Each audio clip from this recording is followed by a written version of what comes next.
In 1986, San Antonio, Texas has a plethora of historic sites and cultural landmarks. But for Kathleen Lipscomb, it's a great place to pursue a career in medicine.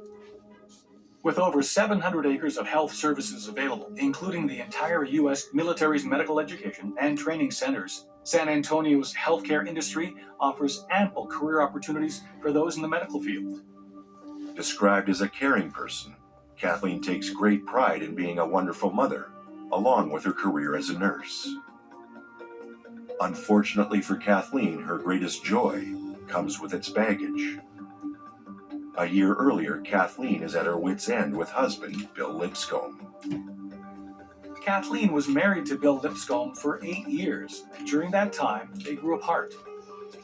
By the end, there was no saving the failing marriage.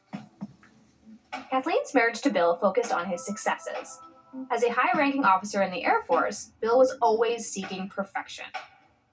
His methods could be considered intense, and Kathleen dealt with this frequently. He was quite an abrasive character, and their divorce was going with some difficulty, so things were getting a little turbulent at the time.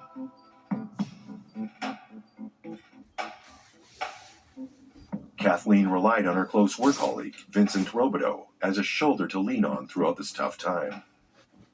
Vincent supported Kathleen at the most crucial time, but he soon discovers there's more to her story than he's been told. To escape her failing marriage, Kathleen started an affair with her boss, Dr. Pearl, a married man himself. Despite this, she fell for him hard. Kathleen didn't hide her feelings about Dr. Pearl. She loved him a lot, and when Dr. Pearl told Kathleen he'd divorce his wife to be with her, that was music to her ears. Kathleen seized the opportunity to start a new life with a successful doctor and be free from her controlling husband, Bill. In 1985, Kathleen comes home with divorce papers for Bill to sign. But Bill has other ideas. In response to the divorce papers, Bill takes their kids across state lines without Kathleen's knowledge, threatening to keep them from her so long as the divorce proceeds. Bill's reaction today would have serious consequences. Using your children as blackmail is a criminal act, and would easily put a warrant out for your arrest, not to mention further penalties against you when it comes to your children's custody. Desperate to see her kids again, Kathleen agrees with Bill's demands and drops the divorce filings before they even start. Now, if it wasn't clear before, it was now. Regardless of their past, Kathleen and Bill hated each other. Now, they'd do anything they could to make each other as miserable as possible. The next day, Kathleen's body is found stripped and spread out across a side road outside of San Antonio. Police believe that the scene has been staged. Unaware of Kathleen and Bill's past of a crumbling marriage and children's custody, police detectives focus their attention on the evidence at hand. At the crime scene, a key piece of evidence detectives found were Kathleen's clothes. They further saw that her clothes were neatly rolled up beside her, which was an odd thing to see, but they noted that it is indicative of military practice. Instead of holding her clothes or just throwing them next to her body, Kathleen's shirt and pants were rolled. That's a technique specifically taught in the military. The evidence at the scene, as well as Bill's military background and personal history with the victim, make him the perfect suspect. Police bring Bill in for questioning, assuming they've got their man. But when he advises them of his alibi, their open and shut case quickly subsides. Further questioning shocks the detectives as Bill's lack of anger towards Kathleen and Dr. Pearl catches them off guard. He was well aware of their affair and he didn't seem to care. When detectives check Bill Lipscomb for defense wounds, they don't see anything. No marks, no scratches, not even a prick on his finger. If he was involved in such a grisly crime, you'd think he'd have more to show for it. Bill also stated he was with his kids the entire weekend. It was the only time he got to see them thanks to his joint custody with Kathleen. In April of 1986, Kathleen had filed for divorce again. This time, Bill was more accommodating and agreed to joint custody as they worked things out. Kathleen would have the kids during the week and Bill on the weekends. On Sunday, June 8th, Kathleen was supposed to come by Bill's place to pick up the kids, but hours go by and she never showed. Bill drives the kids to Kathleen's apartment, leaves them in the car while he goes to check on her. He knocks on the door, waits, knocks again. Now it's obvious to Bill that Kathleen's not there, but it's odd for her not to contact him. Bill leaves a note on Kathleen's door telling her that the kids are safe at his place and to pick them up when she's back from wherever she is. By the next morning, Bill was still in the dark. No word from Kathleen, her family, or anyone until he was brought in for questioning. Bill answers the officer's questions, and they match what his children said to them earlier. It can be quite frustrating having such a prime suspect fall flat like that.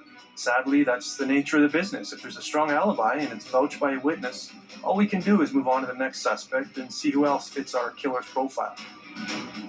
But who else could have killed Kathleen?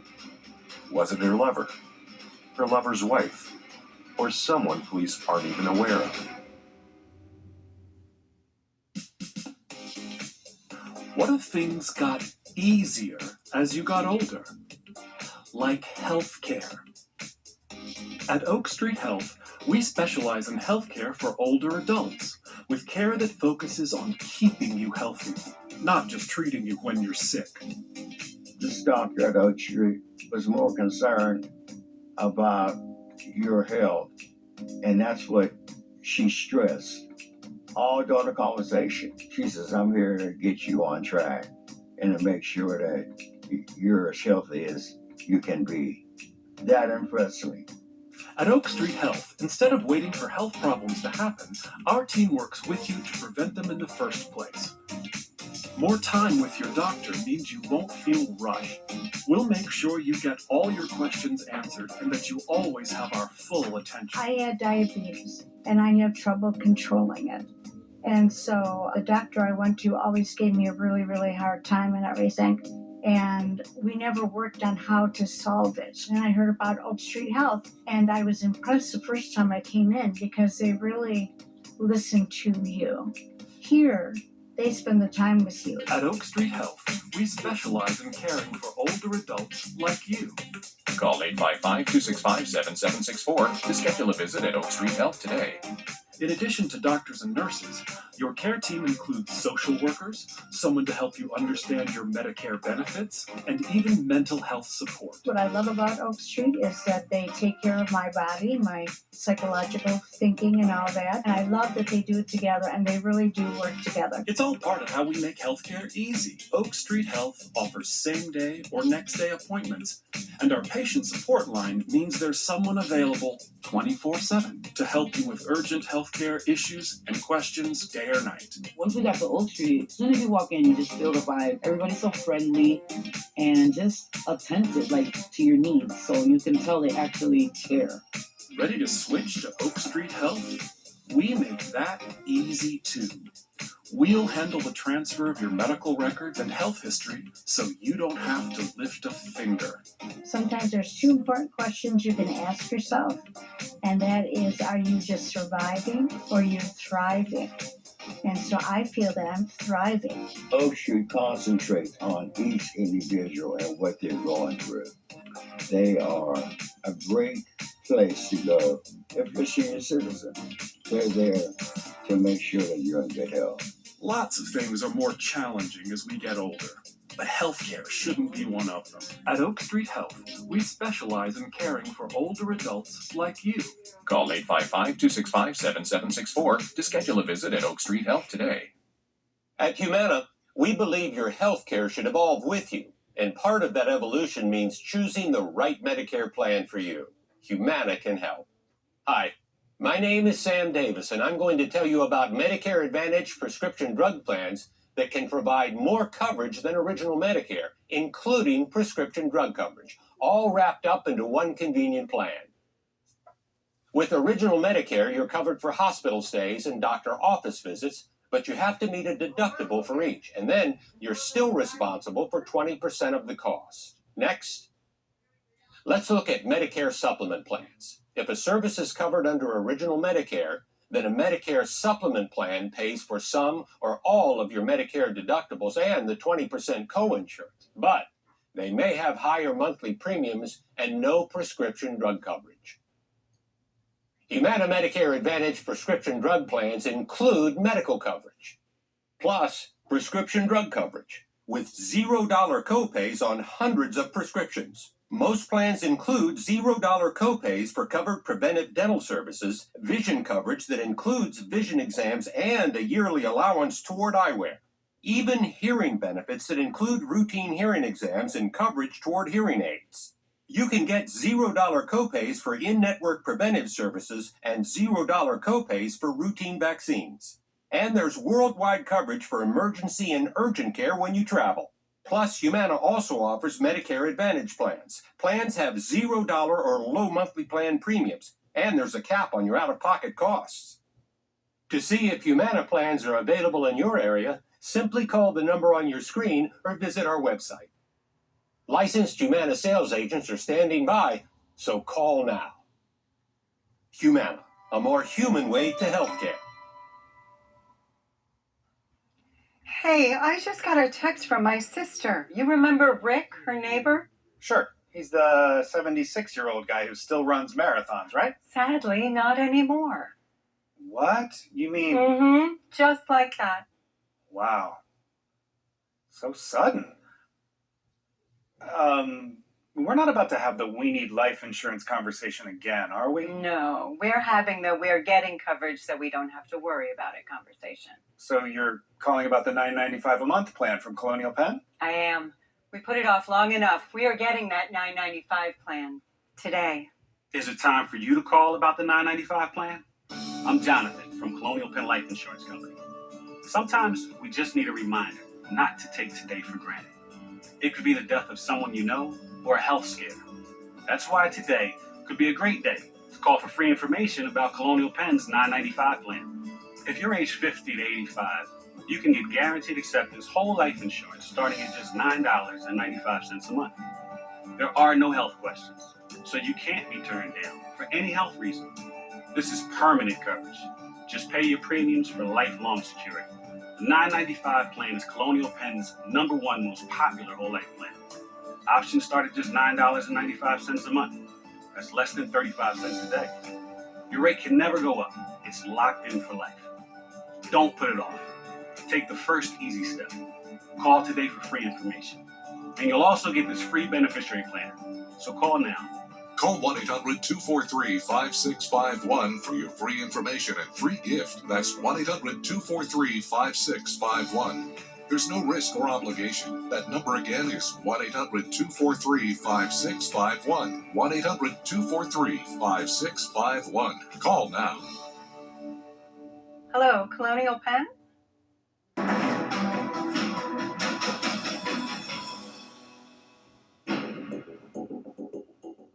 Kathleen Lipscomb, nurse and mother of two, has been going through a demanding divorce with ex-husband Bill Lipscomb, an overbearing and intense drill sergeant stationed at Lackland Air Force Base in San Antonio, Texas. Kathleen was married to Bill Lipscomb for 8 years, and during that time, they grew apart. As a high-ranking officer in the Air Force, Bill was always seeking perfection. To escape her failing marriage, Kathleen started an affair with her boss, Dr. Pearl, a married man himself. Kathleen seized the opportunity to start a new life with a successful doctor and be free from her controlling husband, Bill. In 1985, Kathleen comes home with divorce papers for Bill to sign.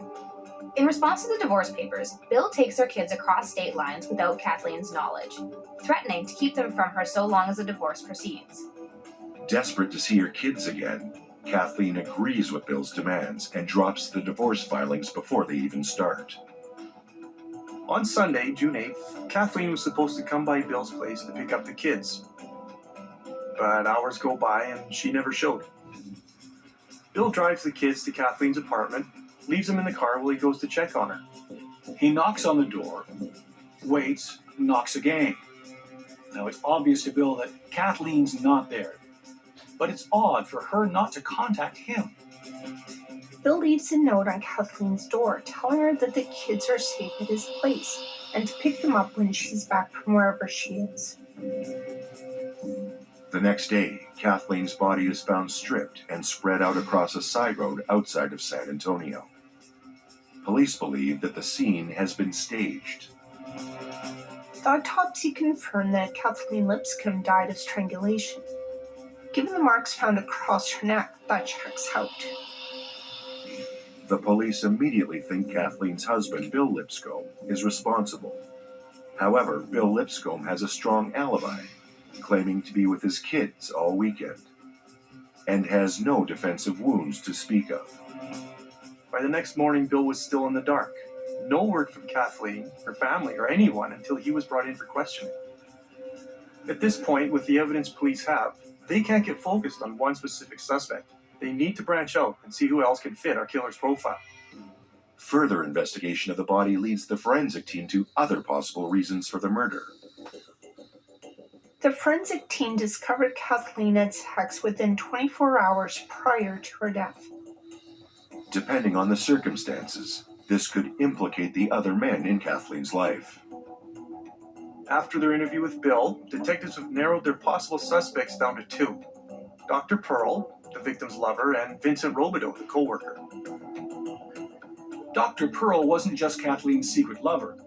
He was Kathleen's boss at the hospital and a married man himself.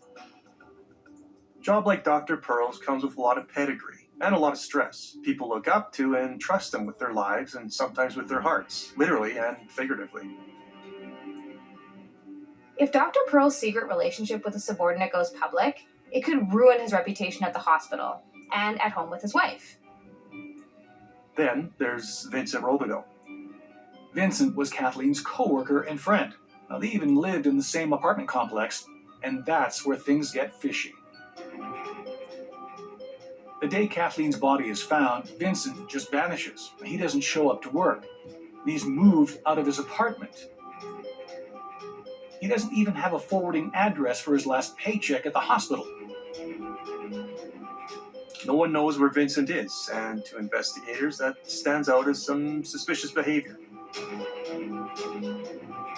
Police bring in Kathleen's lover, Dr. Pearl, first. It's soon made clear that Dr. Pearl's version of the truth is very different than what they've been told. Dr. Pearl and Kathleen had two wildly different views on their relationship.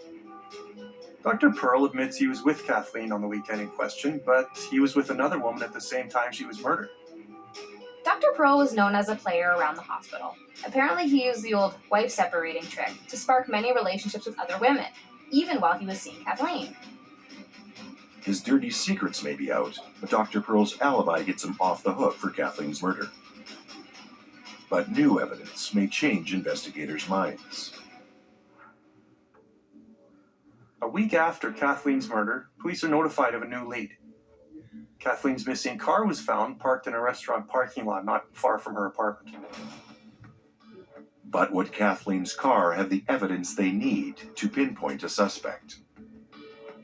When police searched the car, they didn't find any fingerprints, but they did find 4 strands of red hair on Kathleen's clothes that were inside. Under a microscope, it was confirmed the hairs were dyed red, but unfortunately, they didn't match Kathleen's husband or her boyfriend. The thought that the hairs belonged to Dr. Pearl's wife came to mind with investigators. Revenge against her husband would be a great motive, but none of the other clues police collected lined up with that hunch. The detectives put their focus back on Vincent, but yet again they come up empty-handed. The hair found at the scene actually belonged to another co-worker of Kathleen's. Vincent Robideau's DNA wouldn't matter in the grand scheme of the case. When police finally located Vincent Robideau, he was residing in Galveston, a 3.5-hour drive from San Antonio, Texas. Turns out that Vincent disappearing on the day Kathleen was murdered was a complete coincidence. Vincent had a nasty fight with his boyfriend the night before, and he decided the best thing he could do for himself was to head back home to Galveston. He didn't tell anyone where or why he was going, not his landlord, not his employers, nobody. He just wanted a fresh start back where he felt comfortable and welcome. That was the nail in the coffin for this case. Their last suspect leads them down another dead end.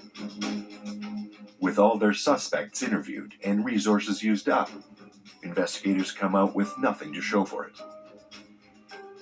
Kathleen's case was put on ice, and police move on to other cases. Sadly, this kind of thing happens all the time. If there's not enough evidence to convict a suspect of the crime, there's really not much else we can do. Kathleen's case ends up with a bunch of dead ends, but to bring it back to life, her family will give it a much-needed surge of energy in order to catch the murderer. Finished my chores. Ready for my allowance. Greenlight is way better than how I got paid for chores. Mowing all those lawns clearly paid off. That was not radical. Bring your family into the financial future. You should choose Southern New Hampshire University. Now knowing comparatively what other universities cost was way more affordable. Being able to transfer my credits from the previous college I attended, it set me ahead almost 2 years. Visit snhu.edu.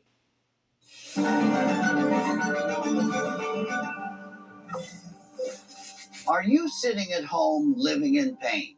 Maybe it's in your hands or your back or your hips. I'm here to tell you that joint pain doesn't have to be a life sentence. Hi, I'm John Walsh. You know, for 40 years, I've been chasing down the culprits. Now I'm ready to throw the book at joint and muscle pain. That's why there's Omega XL, a one-of-a-kind, natural, powerful joint relief supplement. So I tried it, and it changed my life. Just ask anybody who uses it. The results are undeniable. Last week I walked 6 blocks. I was so proud of myself. I ordered Omega XL, and now I have more energy than I ever had. It's been the best thing that I did because it relieves a lot of pain. Everything changed for the best. I can go out. I can hang out with my sisters. I can go anywhere, clean my house, do whatever I can and want to do. Now it's let's go, baby. This product is the best thing.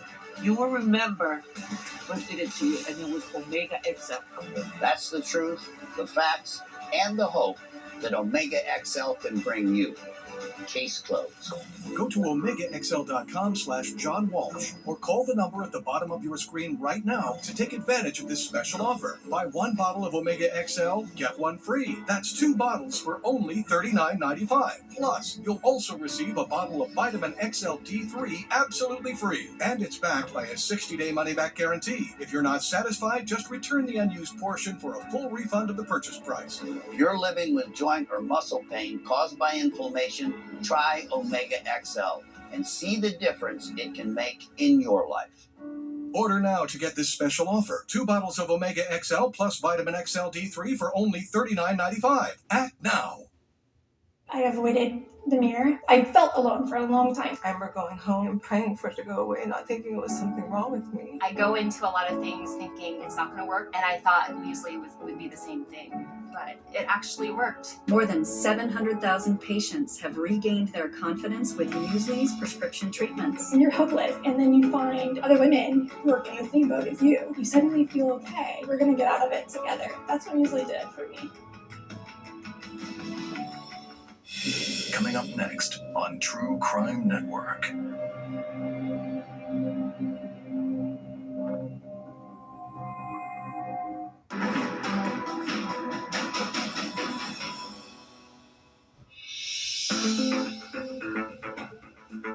The mysterious death of Kathleen Lipscomb has stumped police for months, despite an abundance of evidence and suspects.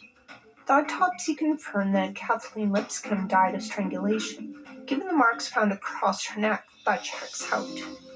Police believe that the scene has been staged.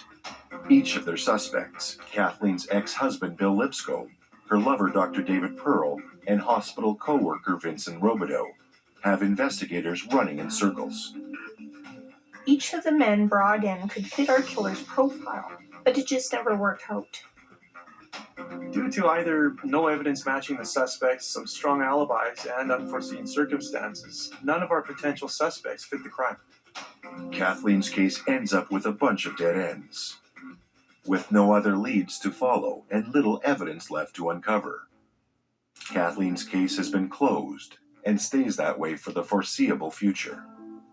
Sadly, this kind of thing happens all the time. If there's not enough evidence to convict a suspect with the crime, there's really not much else we can do. Struggling to accept Kathleen's murder, her mother Nadine Adams and sister Darlene Sanford will stop at nothing to find justice as long as the killer is still free.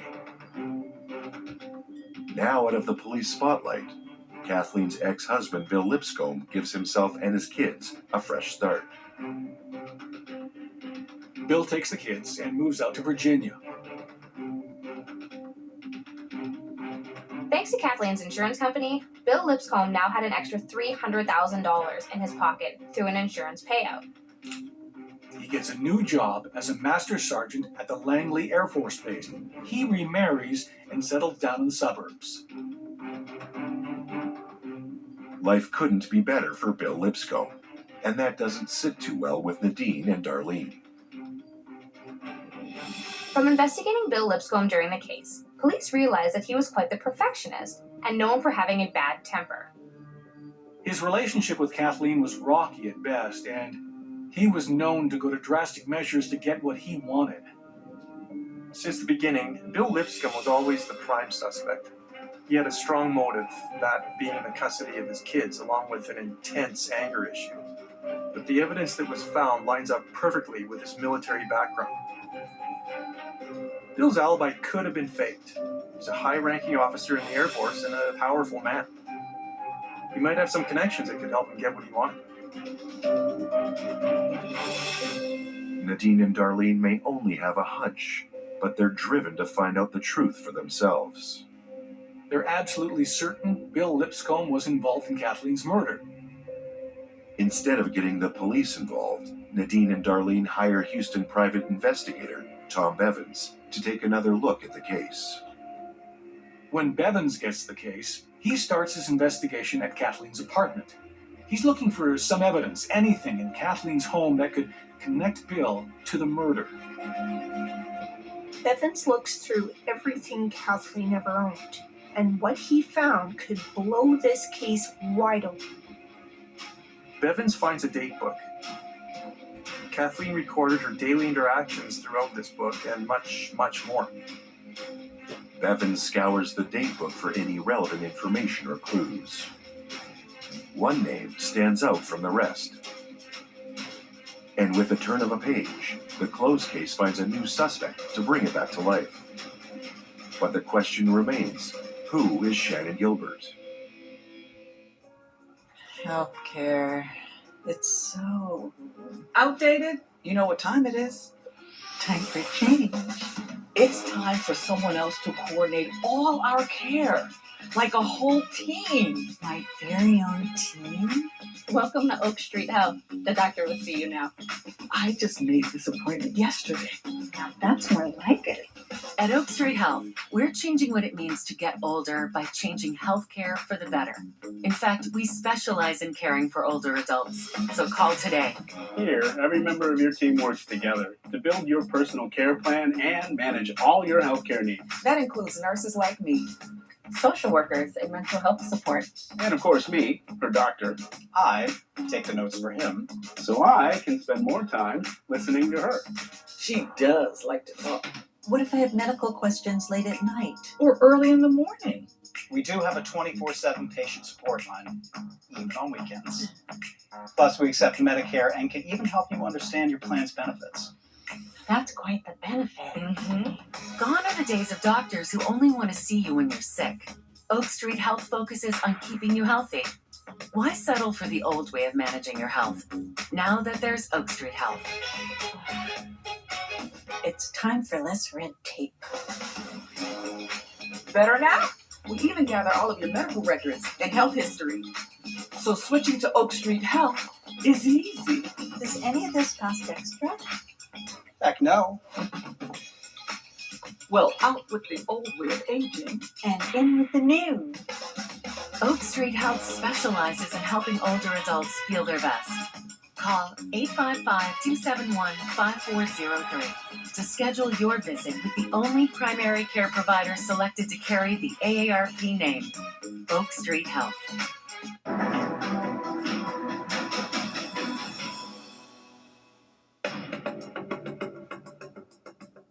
2 years have passed and Kathleen Lipscomb's killer has yet to be caught. Police believe that the scene has been staged. Each of their suspects, Kathleen's ex-husband Bill Lipscomb, her lover Dr. David Pearl, and hospital co-worker Vincent Robideau, have investigators running in circles. Each of the men brought in could fit our killer's profile, but it just never worked out. When detectives check Bill Lipscomb for defense wounds, they don't see anything. No marks, no scratches, not even a prick on his finger. If he was involved in such a grisly crime, you'd think he'd have more to show for it. Dr. Pearl admits he was with Kathleen on the weekend in question, but he was with another woman at the same time she was murdered. Turns out that Vincent disappearing on the day Kathleen was murdered was a complete coincidence. Vincent had a nasty fight with his boyfriend the night before, and he decided the best thing he could do for himself was to head back home to Galveston. Every suspect and lead police had went nowhere. Kathleen's case ends up with a bunch of dead ends. Sadly, this kind of thing happens all the time. If there's not enough evidence to convict a suspect with the crime, there's really not much else we can do. With no one charged for the crime, Kathleen's case was put on ice. Despite the lack of evidence and support, Kathleen's family pushes forward, determined that Bill Lipscomb, Kathleen's ex-husband, is the man responsible for Kathleen's murder. With the help of private investigator Tom Bevins, Nadine and Darlene find the first new piece of evidence in years. Kathleen's old date book. Bevins scours for any relevant information or clues. And what he found could blow this case wide open. One name stands out from the rest. And with the turn of a page, the closed case finds a new suspect to bring it back to life. But the question remains, who is Shannon Gilbert? The date book was used by Kathleen to track her daily activities, but also to keep track of Bill's comings and goings. There are entries that catch Bevan's interest. The first one reads, baseball tournament, Shannon Gilbert there. At the time, Shannon was a drill sergeant at the Lackland Air Force Base, the same base that Bill worked at during Kathleen's murder. Shannon and Bill were close colleagues, too close for Kathleen. She believed they were having an affair together, which could have started their first divorce back in 1985. This evidence, although small, is enough to possibly link Shannon Gilbert to Bill Lipscomb and the crime. The second entry of note was just as, if not more, damning than previous. Bill has all the answers to the WAPS test. WAPS stands for the Wade Airman Promotion System. It's a standardized test that airmen must take and pass to be considered for a promotion above the ranks of Staff Sergeant through Master Sergeant. The ranks of Staff Sergeant and above are considered management and leadership positions in the Air Force. Individuals at these ranks are tasked with training specialized skills, managing cadets, and increased responsibilities on mission objectives. If Bill had the answers to this test, not only does it question the legitimacy of his rank, but if he gave those answers out to other officers, that could be an Air Force scandal. Could this be the reason why Kathleen was killed in the first place? Bill at the time was finding out a way to cheat on the WAPS test within the Air Force. So if he were to be found out and caught, he would have been stripped of his rankings and probably served some time for that kind of behavior. With this new evidence, Tom Bevins tracks down Shannon Gilbert to hear what she has to say. Before they discuss anything, Shannon asks Bevins if this visit is about Bill Lipscomb. When Bevins says it is, she requests the presence of a lawyer. So it looks like Kathleen was onto something. With a lawyer standing by, Shannon confesses to Bevins that she did have a sexual affair with Bill Lipscomb. Through a tearful speech, Shannon also admits to Bevins that Lipscomb wasn't just hiding an affair from Kathleen, but an Air Force-wide scam revolving around the WAPS test. The scam involved Bill Lipscomb and his Air Force friend Nicholas Richards selling the answers to those taking the test. How many people Bill and Nicholas helped falsely pass this test is unknown, but there's American airmen and women all across the globe. If the scam goes public, it could affect countless people.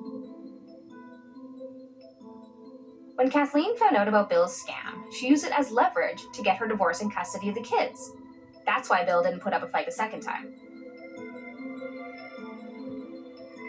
If Bill's scam got out, not only would he lose his kids, he'd lose everything: his status, his reputation, his so-called perfect life. That's a pretty strong motive for Bill Lipscomb. Not only would killing his wife keep his secret hidden, he'd get custody of the kids, a large insurance payout, and he'd keep climbing through the Air Force ranks while maintaining his little side business. Shannon Gilbert gives Tom Bevins everything she knows. She admits that Bill Lipscomb confided in her what his intentions were with his ex. But the information alone isn't enough to convict Bill of the crime. Not alone, that is. There's one person Shannon Gilbert knows that can really help Bevins catch Bill Lipscomb, and that's his friend and accomplice in the WAP scam, Nicholas Richards. If Bevins can get Richards to talk, they're one step closer to finally catching Kathleen's killer. Bevins brings his findings to the police. But another force, by the ranking name of OSI, threatens to stop Bevins' investigation in its tracks. Many abused and neglected animals are hungry and need help right now. Many animals are starving, wondering if food will ever come, with the unbearable pain that comes with that, and they need our help. There are animals that have no idea when their next meal will come. They can't even remember when their last meal was. And they are moments from dying. So I'm here to ask you, will you open your heart to help an animal who's hungry? Go online, call, or simply scan this code and donate just $19 a month. You'll help feed a hungry animal. That's just 63 cents a day to fill their empty bowl and show them the love in your heart. There are empty bowls that are sitting there waiting to be filled. You can tell that these dogs are so weak from hunger. They've known no other life but a life of suffering. No animal should have to go hungry.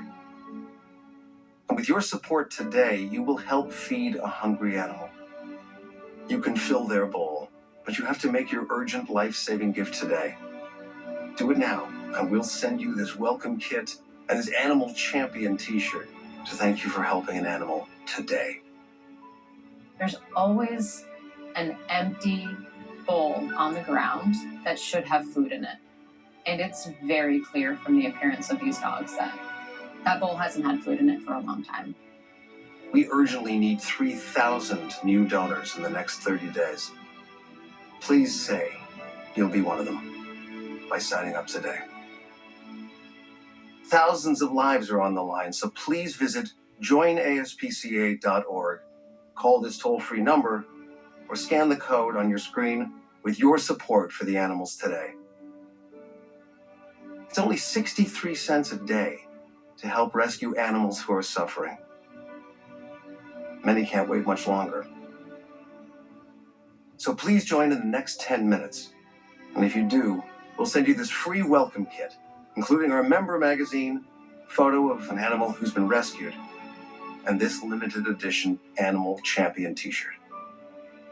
With your support today, you will help feed a hungry animal. You'll fill their empty bowl and you'll show them the love in your heart.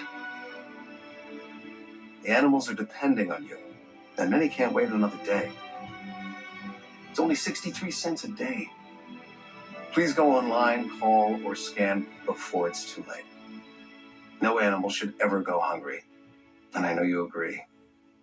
Please make this the moment that you say, I won't stand by while they suffer. Help fill their bowl too.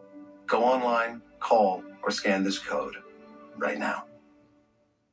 From crime scenes to high-stakes stings and shocking confessions, witness the footage that brought killers to justice. Nothing tells the truth like a video camera. Murder Uncut, Fridays, starting at 5 p.m. on True Crime Network.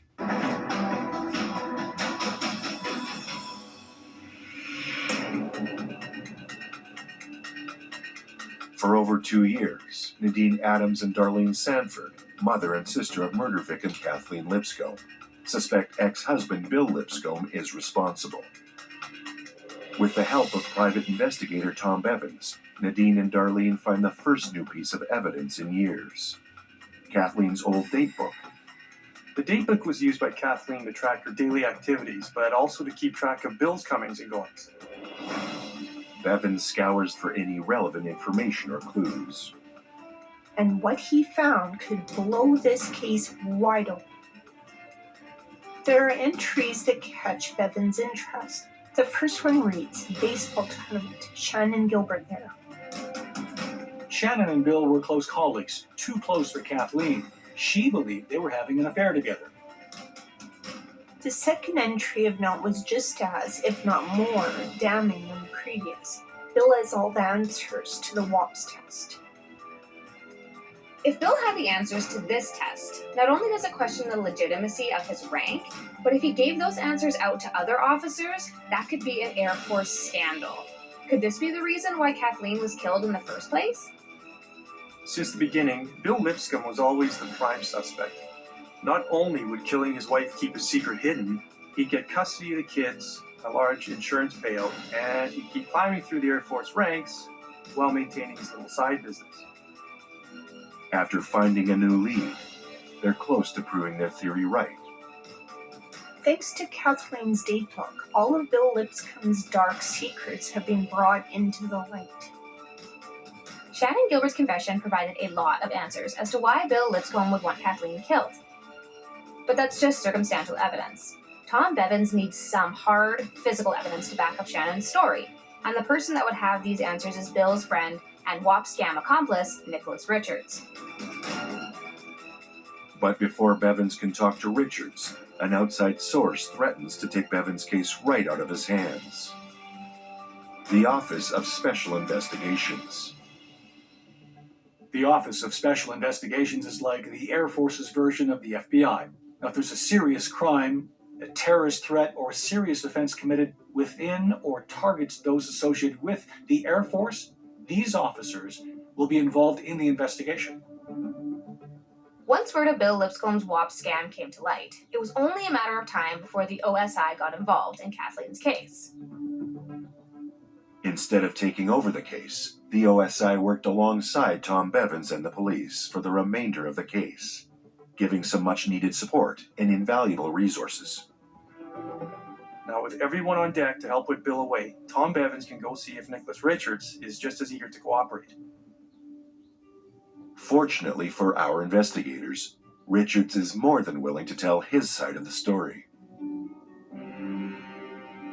Ever since Kathleen's death, Richards has felt his conscience weighing down on him. Now, he wants nothing more than to come clean and is eager to help the police dig up the truth. On June 8, 1986, Richards is at Bill Lipscomb's house with his kids. It's a Sunday night, which meant that Kathleen would be coming by to pick the kids up, as part of their custody deal. Bill told Richards he wanted to talk with Kathleen about their divorce, so he recommended he takes the kids out for fast food. Richards does as he's told, creating Bill's alibi.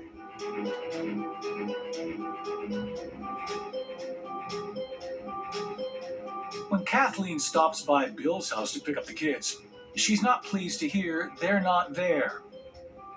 She decides to wait at Bill's until they're back. But that's exactly what Bill Lipscomb wanted. When Kathleen is distracted, Bill grabs a cable, wraps it around Kathleen's neck, and strangles her to death.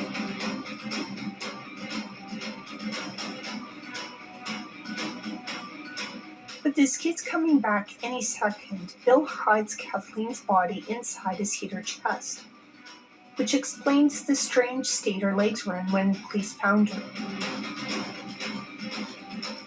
Kathleen's body would stay in that chest while Richards and the kids come back from dinner. Well, Bill takes their kids to Kathleen's apartment, knowing full well that she's not there, and that she'll never be at that apartment again. It's only when the kids are asleep that Bill reveals to Richards what he's done.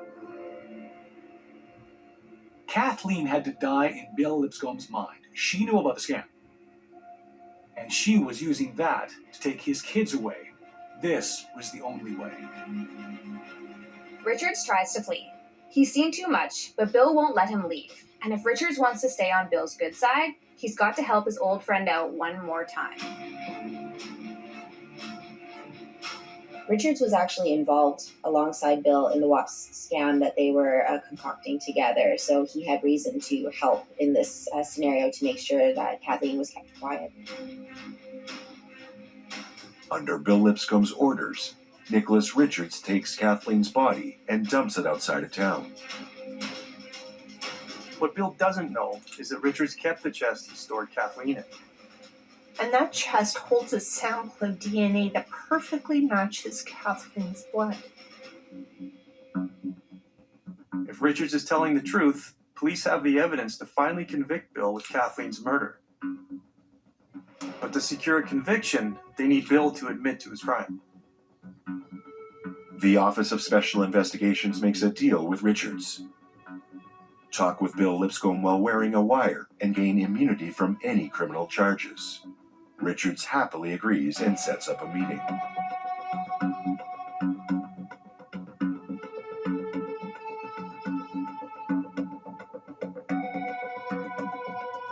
A few days later, at a parking lot in Virginia, Richards has his meeting with Bill Lipscomb. As soon as Richards brings up Kathleen and their scam, Bill can tell something is up. He offers Richards some cash to leave town, but Richards keeps pressing Bill on the subject. This just makes Bill more frustrated. When Richards admits to Bill he still has the chest, that's when Bill really lights up. All Bill could say was, "Get rid of it." And now, on July 10th, 1989, 3 years after Kathleen's murder, Bill Lipscomb is finally arrested for the crime, charged with murder, rape, and obstruction of justice. But the question remains, did the police have enough to put Bill away for the murder of Kathleen? It's now up to the court to decide. You'll find them in cities, towns, and suburbs all across America. Millions of Americans who have Medicare and Medicaid, but may be missing benefits they could really use. Extra benefits they may be eligible to receive at no extra cost. And if you have Medicare and Medicaid, you may be able to get extra benefits too through a Humana Medicare Advantage dual eligible special needs plan. Call now to see if there's a plan in your area and to see if you qualify. With the Humana Medicare Advantage dual eligible special needs plan, you could have doctor, hospital, and prescription drug coverage in one convenient plan. Plus, most plans include the Humana Healthy Options Allowance. Get $1,200 a year. That's $100 each month to help pay for eligible groceries, utilities, rent, and more. Your allowance is conveniently loaded onto a prepaid card each month. And whatever you don't spend gets carried over to the next month. Plus, you could get other important benefits. Most plans include dental coverage with $0 copays for covered preventive services, vision coverage, including eye exams and a yearly allowance for eyewear, even hearing benefits with routine hearing exams and coverage toward hearing aids. And you could pay nothing for covered prescriptions, even brand name ones, all year long. You'll also get $0 copays for routine vaccines and telehealth visits. And you'll have access to Humana's multiple large plan networks of doctors, hospitals, and pharmacies. Best of all, if you have Medicare and Medicaid, you may be eligible to enroll in a Humana Medicare Advantage dual eligible special needs plan right now. So if you have Medicare and Medicaid, call now to see if there's a plan in your area that could give you extra benefits. A knowledgeable licensed Humana sales agent will explain your coverage options, even help you enroll over the phone. Call today and we'll also send this free guide. Humana, a more human way to healthcare. At DriveTime.com, we approve 99% of people who apply, and it's super fast with no credit hits. I got approved! Now she can customize her own payments and lock them in. I made my own deal! Yes! This is a commercial. Go get your real deal at DriveTime.com. Learning to invest with Greenlight has really paid off. Reminds me of how I learned about investing. Yeah, I never learned about investing. Is there water in this thing? Bring your family into the financial future.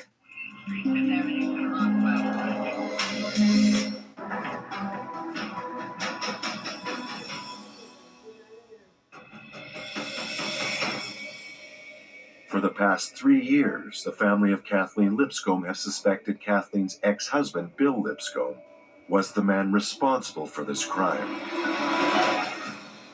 Everyone had moved on, but Nadine and Darlene kept their heads up. They knew that one day Bill Lipscomb would be charged with the crime, and it was their determination and grit that kept this case alive. Kathleen's date book was found by PI Tom Bevins. The date book was used by Kathleen to track her daily activities, but also to keep track of Bill's comings and goings. All of Bill Lipscomb's dark secrets have been brought into the light. There are entries that catch Bevan's interest. The first one reads, baseball tournament, Shannon Gilbert there. Shannon and Bill were close colleagues, too close for Kathleen. She believed they were having an affair together. The second entry of note was just as, if not more, damning than the previous. Bill has all the answers to the WAPS test. If Bill had the answers to this test, not only does it question the legitimacy of his rank, but if he gave those answers out to other officers, that could be an Air Force scandal. Could this be the reason why Kathleen was killed in the first place? Since the beginning, Bill Lipscomb was always the prime suspect.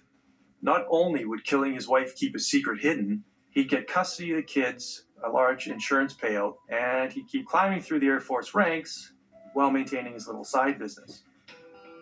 There's one person Shannon Gilbert knows that can really help Bevins catch Bill Lipscomb, and that's his friend and accomplice in the WAP scam, Nicholas Richards. With no witnesses bringing forth damning evidence against Bill Lipscomb, all we really needed was Bill admitting the guilt himself.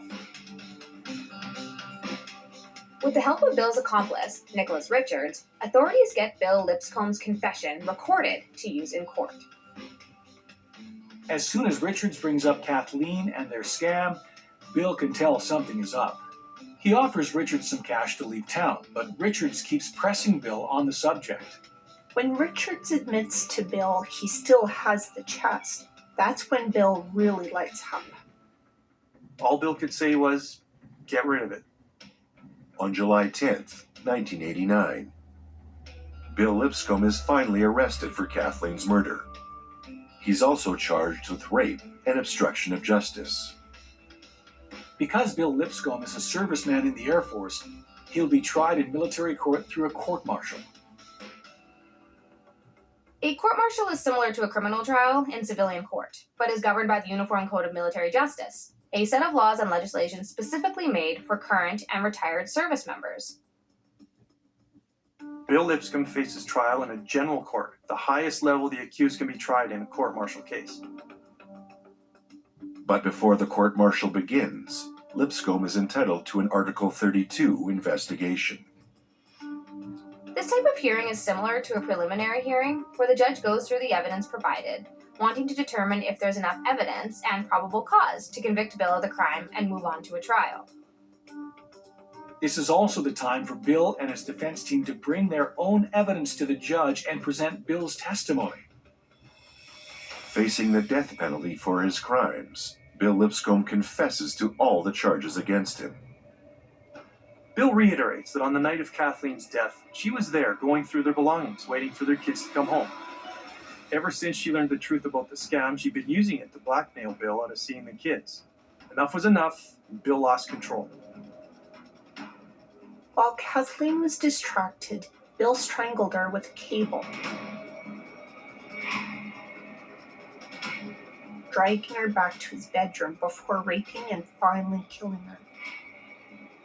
When his kids are finally asleep, Bill shows Richards the damage he's done, then forces Richards to clean it up for him. Richards actually kept the chest. He was supposed to dispose of it and destroy it, but he actually kept the chest. It was a perfect plan in Bill's mind. For years, he thought he got away with it, but Nadine and Darlene stopped him. If it wasn't for their blind determination, Bill Lipscomb would still be free today.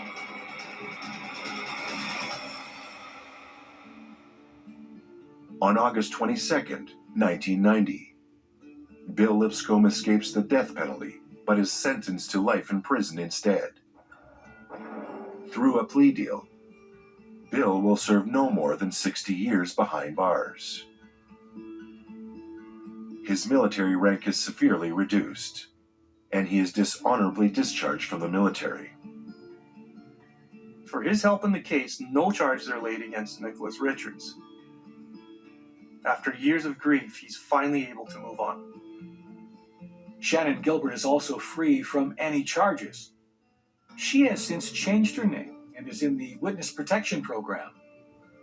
For Nadine Adams and Darlene Sanford, they can finally attempt to move on from this terrible tragedy.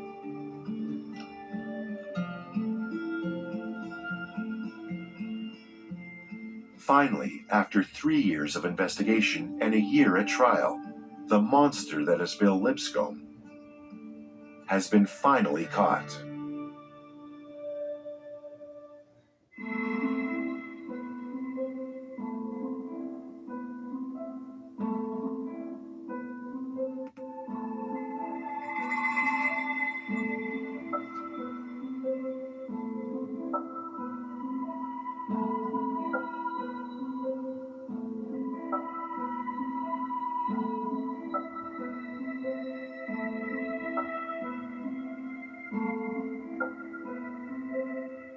Justice is finally coming, finally caught. Next.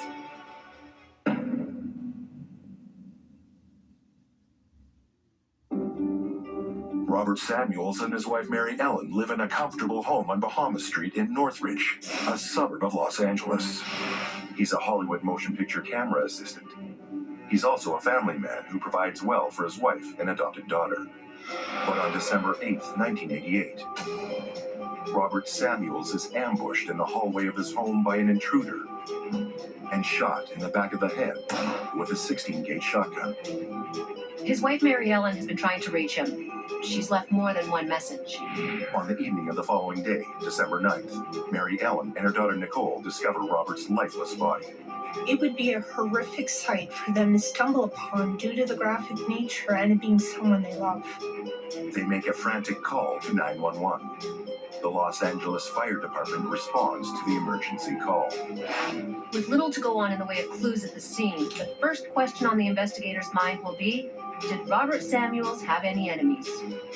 It was a grisly murder, and a premeditated one. Someone brought a shotgun to the house. You could say it had the marks of a hit. It will take another murder before police can piece together who was responsible for the slaying of 40-year-old Robert Samuels. And the truth will turn out to be far stranger than any fiction when the killer is finally caught.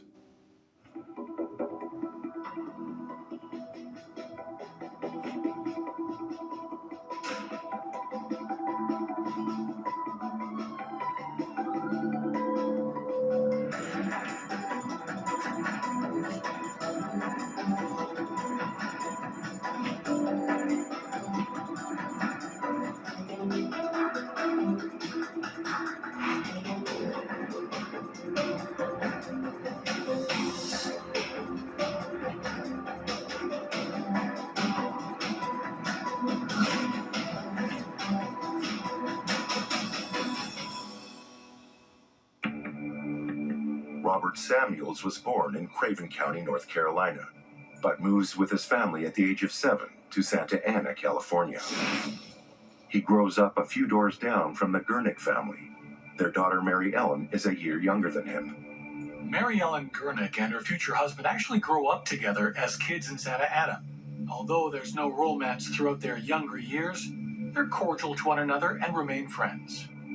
They go their separate ways after high school. Mary Ellen becomes a bride on her 21st birthday when she marries Ronnie Lee Jameson. They welcome a baby girl, Nicole, in 1970. The marriage isn't destined to last, and it ends in divorce after 11 years. Not long after her first marriage comes to an end, Mary Ellen and Robert Samuels reconnect. He's 32 and working in the camera department on major Hollywood films, with his big break on the hit Heaven Can Wait. Robert Samuels was a camera assistant on really high-profile films and was known to be very well-liked and had a really good work ethic. A few months later, in 1980, they marry, and Robert adopts 10-year-old Nicole. The happy family brings a new addition into the mix when they buy themselves a puppy schnauzer. Bob is thrilled. He's got the job of his dreams, a beautiful wife, a young daughter whom he loves, and the puppy he's always wanted. Things have come full circle for him, and it couldn't be any better. Robert continues to build his career as second assistant cameraman, working on some of Hollywood's biggest films. The Color Purple, Real Genius, Some Kind of Wonderful. These were big hits in the 80s. In addition to his Hollywood career, the couple buy a sandwich shop on Van Nuys Boulevard in the Sherman Oaks area of Los Angeles, which they manage together. The sandwich shop was a perfect financial bridge between sets, as the Hollywood industry work was at times erratic. But working in the film business requires long hours, and when Robert was working on set, it meant being away from home, on location for long periods. 6 years into the marriage, Mary Ellen becomes restless of Robert's work-life balance, as his career in Hollywood is taking over from their marriage and happiness. After about 6 years, Mary Ellen decided to leave Robert and left him a Dear John letter saying that the marriage had kind of become stale. In early October of 1986, Mary Ellen and her daughter Nicole moved out of the family's Bahama Street home and into a condo in Reseda, another Los Angeles suburb. On the 31st of October, Mary Ellen Samuels files for divorce. Nicole, now 16, is in the 10th grade at Alamani High School, a private coeducational Catholic school located in the suburb of Mission Hills. Bob pays for Nicole's private school tuition, in addition to supporting Mary Ellen to the tune of $1,200 a month in spousal support. Luckily, it's not an acrimonious separation, and they still find a way to work together and run their Van Nuys sandwich shop together. Daughter Nicole even finds time to work at the sandwich shop part-time to make extra money while in high school. Between her busy schedule of school and work, Nicole also met a man named James Bernstein.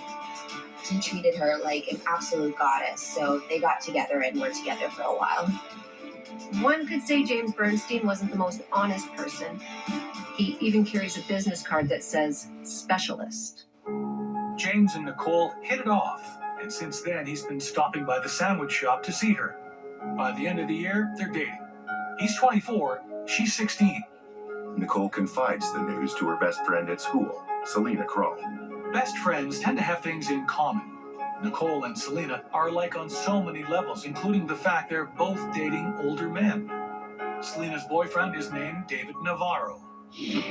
Meanwhile, Nicole's mother, Mary Ellen, embarks on a whirlwind social life, frequenting popular San Fernando restaurants and bars with her friends. The glitz, glamour, and excess of the 80s is in high gear, and Mary Ellen is in the driver's seat. By November of 1988, Robert is depressed. His relationship with Mary Ellen has deteriorated. He tells his sister Susan that he intends to finalize the divorce. He sees his divorce lawyer about lowering the amount of spousal support he's paying. He also wants court permission to assume the management of the Van Nuys subway shop because he believes he can do a better job than Mary Ellen. But before he completes the paperwork required to file the modification, tragedy strikes. Mary Ellen calls Robert to try to get a hold of him. After many attempts, she couldn't get a hold of him, so she and her daughter Nicole decide to go to the home to see what's going on there. On December 9th, Mary Ellen and Nicole find Robert's body in the hallway next to the living room. Upon entering the house, they find Robert shot dead, and he's lying on the floor, and they just become hysterical. They place a frantic call to 911 to report it. The Los Angeles Fire Department responds to the emergency. Robert Samuels has been dead for over 12 hours when emergency personnel arrive. Police speculate that he was on the way to his tanning bed when he was bludgeoned, then shot with a 16-gauge shotgun through a pillow. There's no sign of a break-in, but things are somewhat disheveled in the house.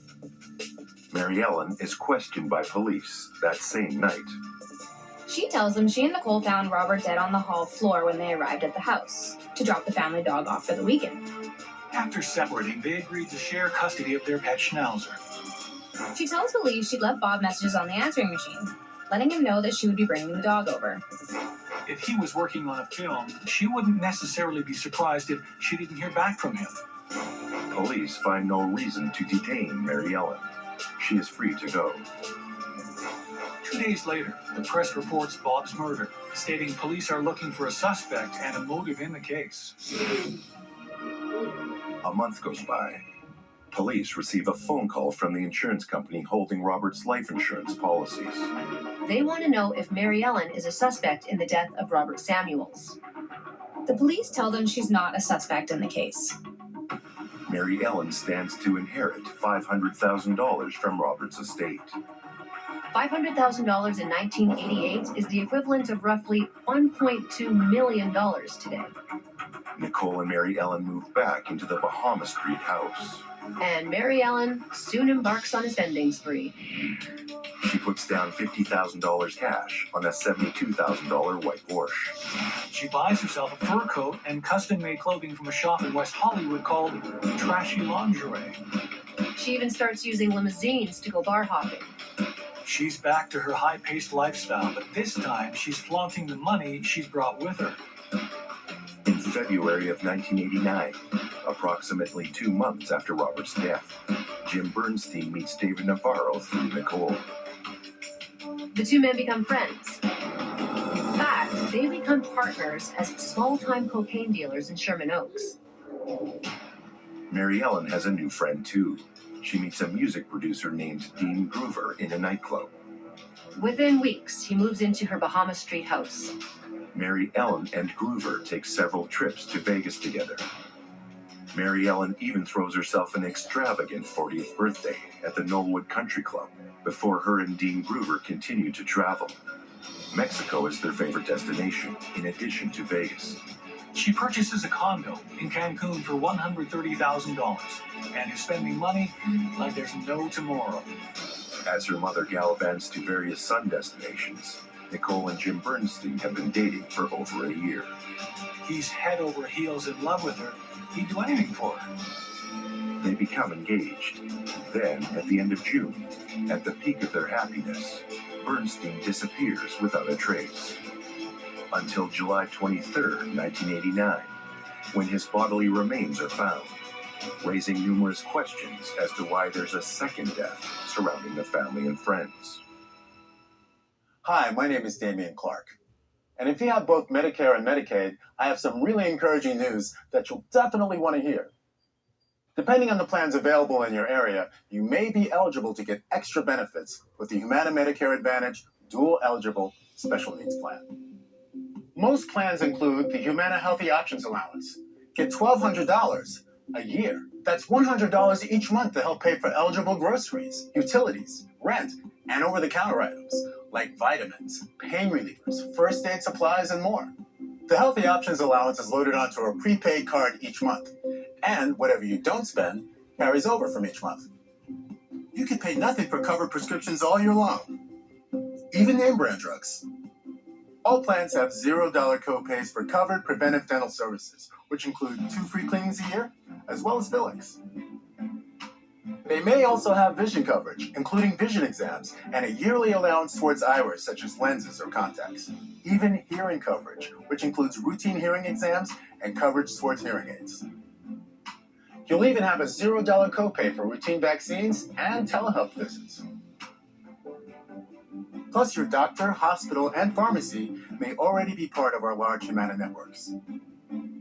So call the number on your screen now to speak with a licensed Humana sales agent. Wouldn't you love benefits like $1,200 a year to help pay for eligible groceries, utilities, rent, and over-the-counter items? So if you have Medicare and Medicaid, call the number on your screen now and speak with a licensed Humana sales agent. If you're eligible, they can even help enroll you over the phone in a Humana Medicare Advantage Dual Eligible Special Needs Plan. So call now. Humana, a more human way to healthcare.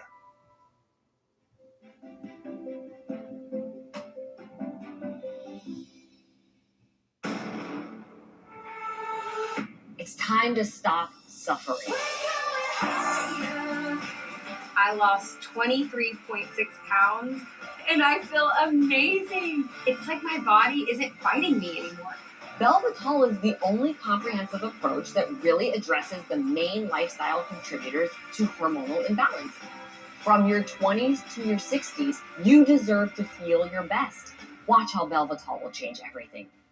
What if you could tackle your dog's itching, mushy poops, and low energy? Millions of pet parents are raving about Dr. Marty Nature's Blend. Such a huge difference in her health. More energy, more playful, no more pooping issues. I'm Dr. Marty. I've been a veterinarian for more than 50 years. The dangerous ingredients added to many pet foods could be impacting your dog's lifespan. That's why I formulated Nature's Blend. Now you can feed your dog wholesome cuts of real meat, vegetables, and fruit with no artificial preservatives or fillers. Try Dr. Marty risk-free. Go to drmartypets.com/TV. As you get older, your liver health becomes an increasingly important part of the aging process. We created Dose for your liver to make taking care of your liver easy. Dose is an organic blend of liver-supporting ingredients and is clinically backed to promote healthy liver function so that nothing's holding you back.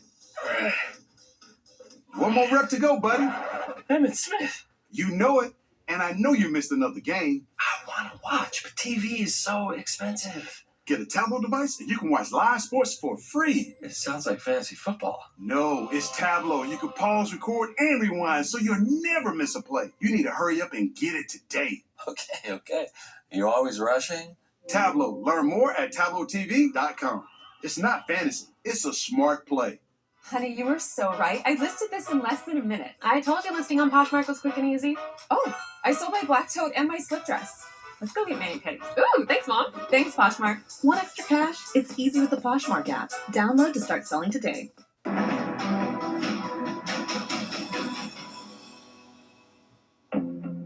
On December 8th, 1988, Robert Samuels is bludgeoned and shot to death in his suburban San Fernando Valley home.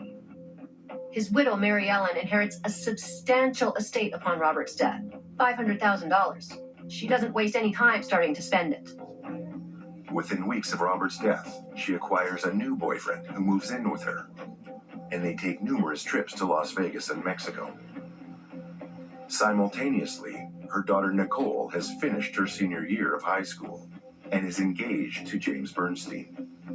But they would never have a life together. On July 23, 1989, Bernstein's remains are found in northeastern Ventura County. A botany professor on a nature hike in remote Lockwood Canyon stumbles upon the grisly site where he finds a badly decomposed body. The Ventura County Sheriff's Office, working in conjunction with the LAPD, determine the remains are those of James Bernstein. Although this body was incredibly decomposed, the investigators were able to lift his prints and find out that it's James Bernstein. Bernstein disappeared June 27th. His body wasn't discovered until July 23rd. The summer heat and exposure to the elements would result in an advanced state of decomposition. James Bernstein died by strangulation. It would not have been a quick death. The autopsy revealed his larynx was broken. Laryngeal fracture requires a considerable impact force. It can result from blunt trauma to the neck or from strangulation. But when the investigation into Bernstein's death begins, his name is already known to police. Almost 2 months before Bernstein disappears, police receive a tip from an anonymous phone caller. It comes in on the 1st of May. The tipster says he has information about the murder of Robert Samuels. He points a finger at both Mary Ellen Samuels and Jim Bernstein in connection with the December 1988 death of Robert Samuels. What the tipster tells police is no surprise to Detective George Daly of the LAPD, the lead investigator in the Samuels murder. He's been on the case from the beginning and has had both Mary Ellen and Bernstein in his sights for months in connection with Robert's death. Now he finds himself investigating 2 murders. James Bernstein died believing he was engaged to Nicole, but nothing could have been further from the truth. Jim Bernstein's world changed, and not for the better, the day he met Nicole Samuels. Newly separated, Mary Ellen's social life gravitates around San Fernando nightclubs, bars, and restaurants, to which she sometimes takes Nicole and her underage high school friends. The girls have no trouble getting in or getting drinks. Everyone knows Mary Ellen. But she's not just partying, She's also on a mission. Throughout the second half of 1988, she talks openly and often about finding a way to kill her husband. As a divorcee, she stands to get a settlement of $30,000. As a widow, she would inherit an estate worth $500,000. She asks friends outright if they know someone who can do the job. It seems she simply doesn't care who hears her plans. Hitmen aside, she comes up with some wild ideas herself for killing Bob Samuels. One involves dropping a 400-pound can opener at the sandwich shop on him. Another is to get him drunk and drive him off a cliff on Mulholland Drive. About a month before his death, Mary Ellen arranges a dinner for Robert and several friends at a restaurant. The plan is to get him drunk and take his car, leaving him confused and vulnerable in the parking lot, prey for the hitman that Mary Ellen hired. But the hitman never shows, and Robert takes a cab home. Mary Ellen complains to her friend Heidi Dougal that various hitmen have tried to do him 3 or 4 times. She says she spent $15,000, but nothing's happened. But it's an idea she keeps pursuing. Meanwhile, throughout the 26 months of their estrangement, Bob continues to hope they will get back together. 2 months before his death, the guy buys a book titled How to Save Your Marriage. During the entire time of their 2-year separation, he remains completely unaware of Mary Ellen's plans to have him killed. He's also oblivious to the story that Mary Ellen has been spreading about him. She tells her friends that Robert is allegedly an abusive husband who drinks and has done terrible things to her daughter. This is how she justifies wanting to get rid of him to her friends, portraying him as a monster. Nicole has been a willing contributor to the vilification of Robert, telling friends at school that her adoptive father supposedly rapes and beats her and her mother. Nicole has also tried to help by sourcing a gun for Mary Ellen. She asks her friend Selena during their senior year if Selena can get a gun so someone could take care of her father. As the finalization of the divorce looms, Mary Ellen redoubles her efforts, and Nicole is at her side. David Navarro, Selena Kroll's boyfriend, is looking for funds to get a house hunting business off the ground. He asks Mary Ellen for a loan. She tells him money is tight, but she has a job for him. She proposes that Navarro and Selena's brother John take out Robert. She will pay them for it. Navarro isn't interested, but plays along in the moment, telling Mary Ellen he'll think about it. The next day, he turns down the offer. He had no interest in getting involved in killing Robert. Mary Ellen tells him he's being silly. By this time, a month before his death, Robert is depressed. The writing is on the wall.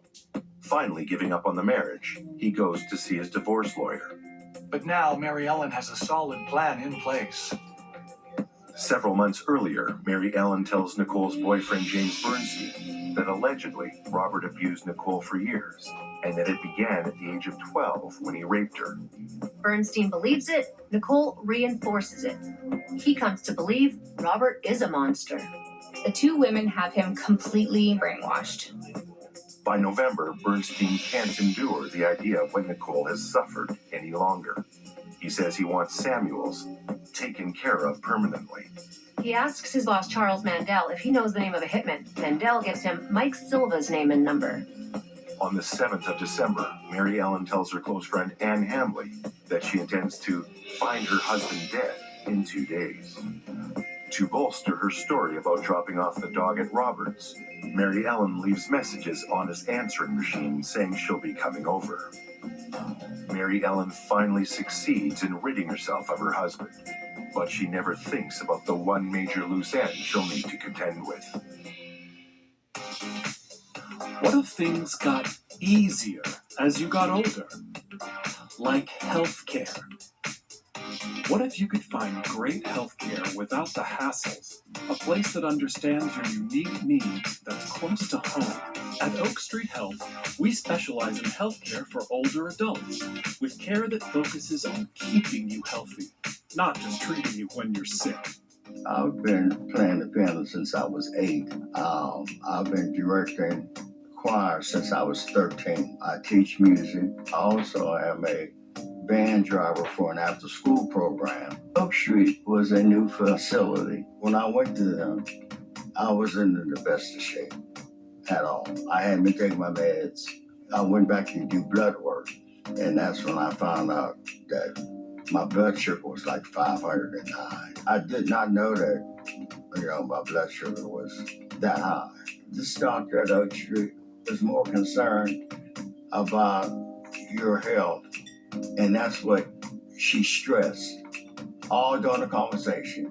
She says, I'm here to get you on track and to make sure that you're as healthy as you can be. That impressive. At Oak Street Health, instead of waiting for health problems to happen, our team works with you to prevent them in the first place. More time with your doctor means you won't feel rushed. We'll make sure you get all your questions answered and that you always have our full attention. There's even a team member to take notes during your visit so your doctor can focus on you instead of looking at a computer screen. I'm Joy, and I'm 66 years old.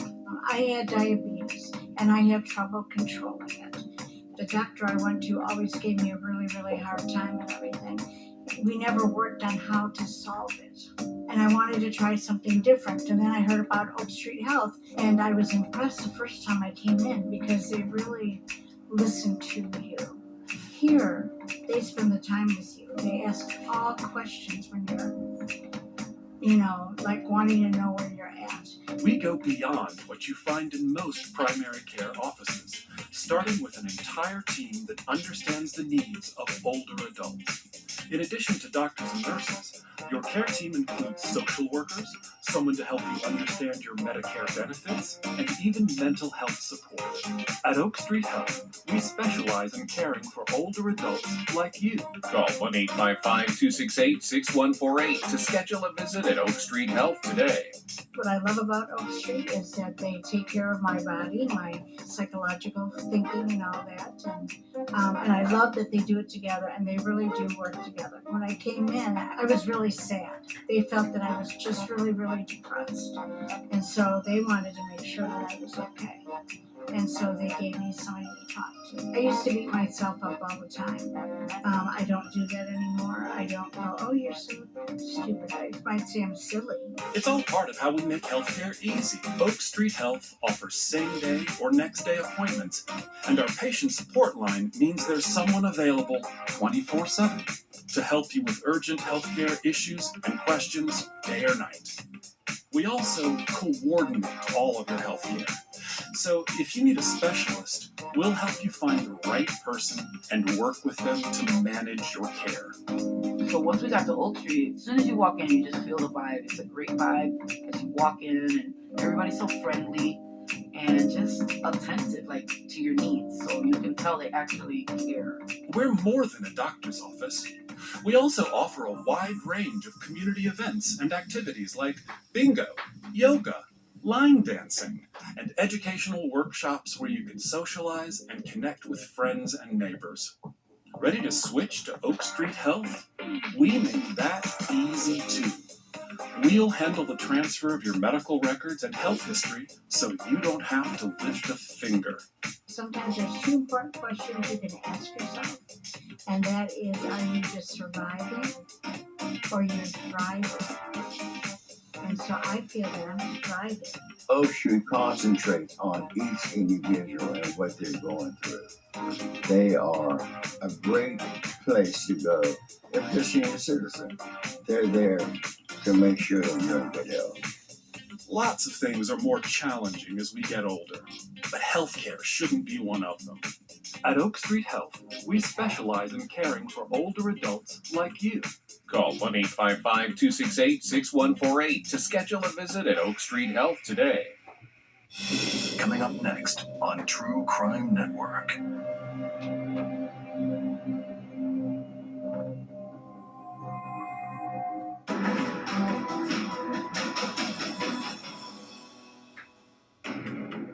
On December 8, 1988, 40-year-old Robert Samuels is murdered in a surprise attack in his home in North Hills, Los Angeles.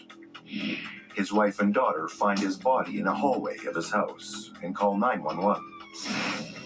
Mary Ellen acts provocatively during her interview with police on the night Robert's body is found.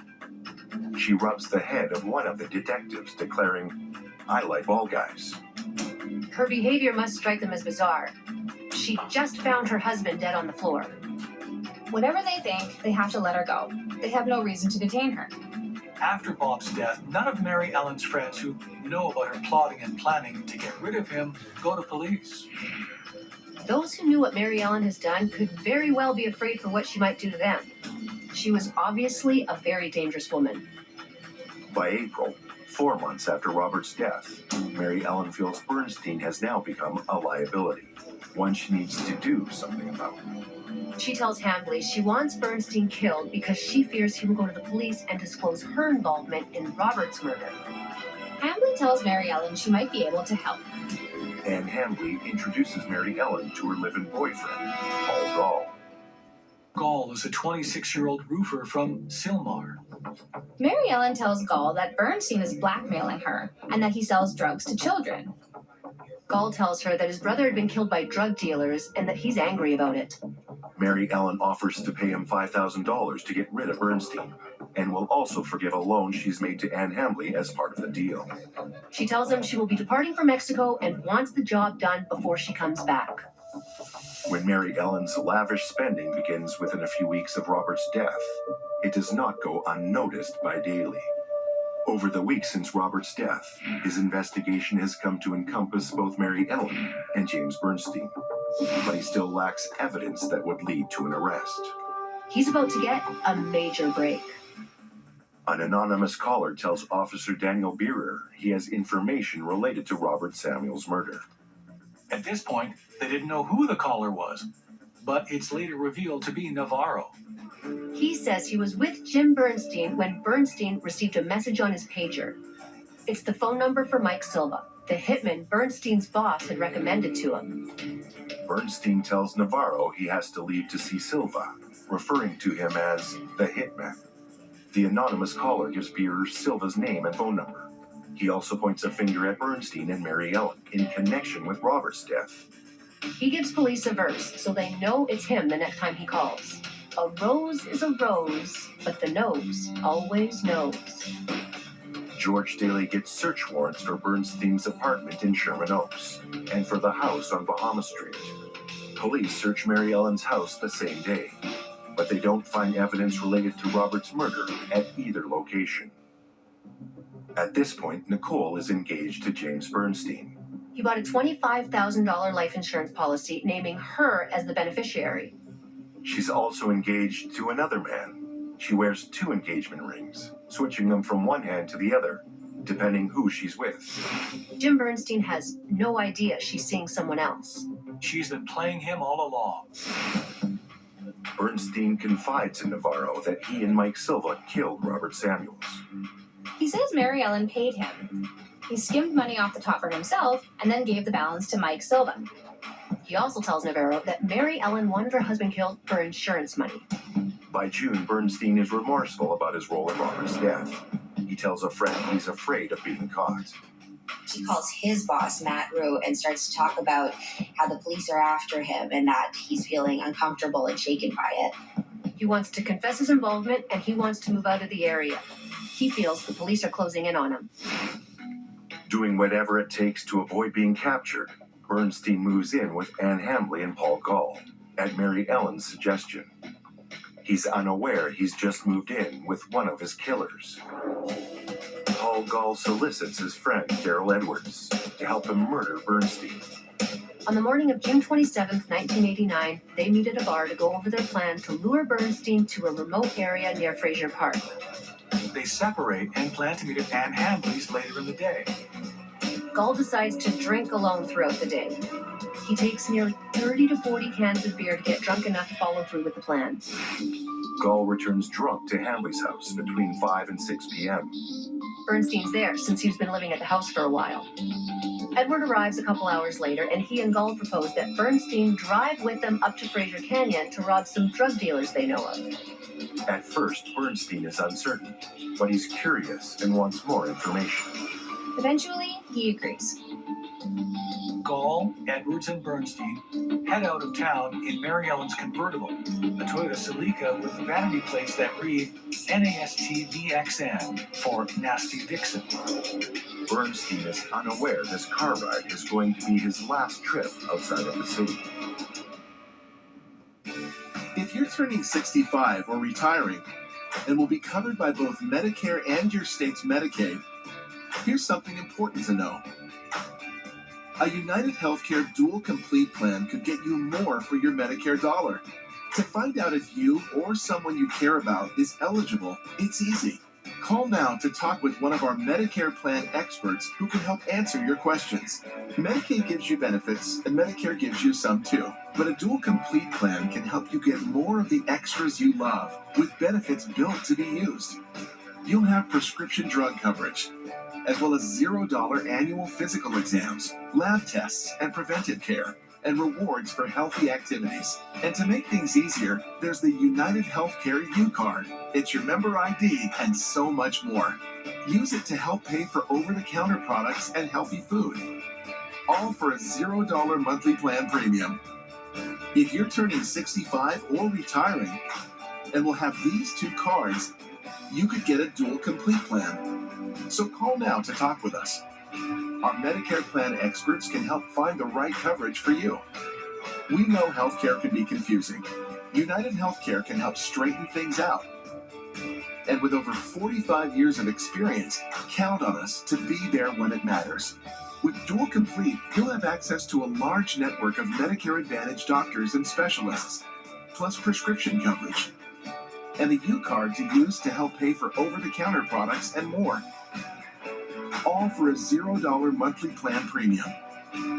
If you'll have both Medicare and Medicaid, there are many reasons you may be eligible for America's most chosen dual special needs plan.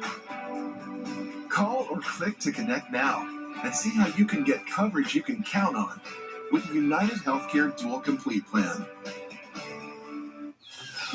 Observe the corporate mail. One can spot signs of shrimping, spine uncomfortably held in a position that causes strain on his vertebral column. And here is mate, a prime example of good posture, who makes use of an ergonomically designed and fully adjustable chair, all for a price that's remarkably humane. Branch, wildly ergonomic. Meet Avocado's best-selling green mattress. Made with certified organic cotton, wool, and latex, plus ergonomic coils to support your body's natural curves for cool and restorative sleep. Featuring a 1-year in-home sleep trial. Complete your bed with organic pillows and bedding. Shop today at avocadomattress.com, proud supporter of 1% for the planet. Each year, over 300,000 cats are returned to shelters because their owners are allergic. Our cat Meow Meow was almost one of them. I'm Dr. Evan Zapp. To help my wife's cat allergen sensitivity and keep Meow Meow as part of our family, I created Packagin. Packagin is the first spray that removes up to 98% of cat allergens safely and effectively. With 96% customer satisfaction, I'm confident that this is the solution you've been hoping for.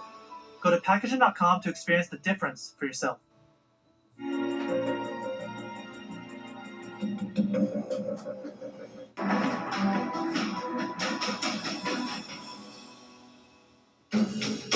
After Robert Samuels is murdered in his home and found by his wife Mary Ellen and daughter Nicole, murderer James Bernstein is in hiding. Unaware Mary Ellen is behind it all, detectives are looking at all suspects, while Bernstein's paranoia is making Mary Ellen nervous. She enlists the help of Paul Gall and Daryl Edwards to eliminate the weakest link, otherwise known as James Bernstein, and they convince him to go for a ride. Paul Gall, James Bernstein, and Daryl Edwards arrive at an isolated dirt road in Ventura County backcountry. Suddenly, Daryl Edwards shouts, "Now!" Edwards tries to choke Bernstein, who begins to scream. Gall tries to punch Bernstein to silence him, but he misses and accidentally hits Edwards, causing Edwards to lose his grip.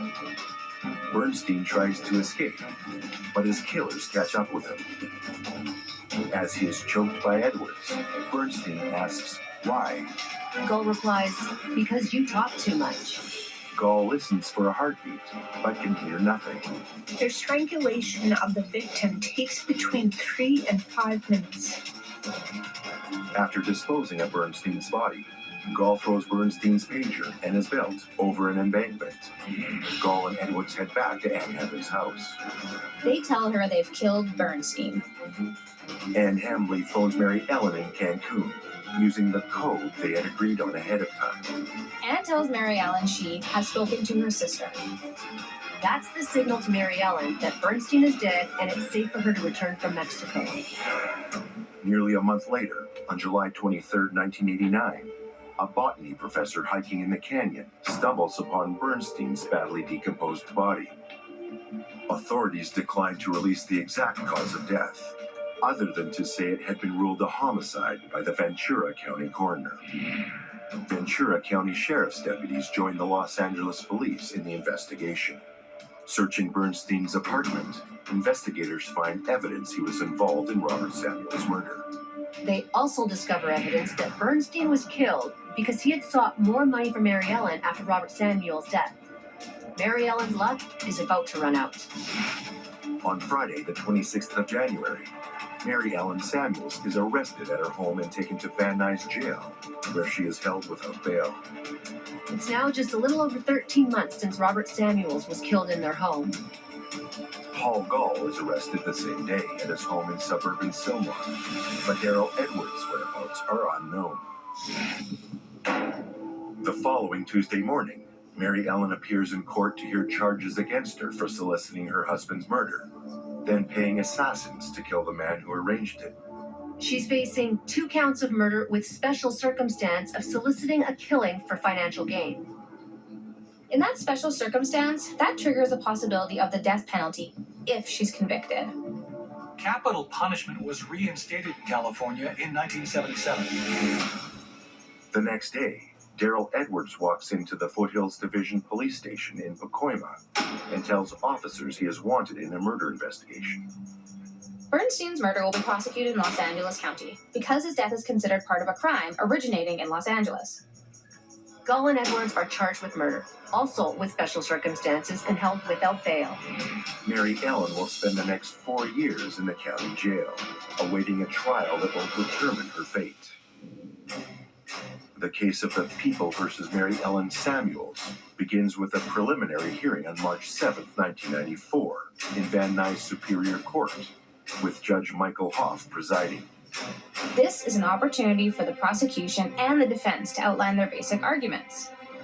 The prosecution is represented by Deputy District Attorney Jan Morisi, who alleges that Mary Ellen killed her husband for financial gain, and then had the man she hired to do the job killed. She's arguing that the motivation for Robert's murder was greed and an impending divorce. Mary Ellen's defense attorneys, Philip Namath and Josh Groshin, say she is an innocent victim of alleged spousal abuse.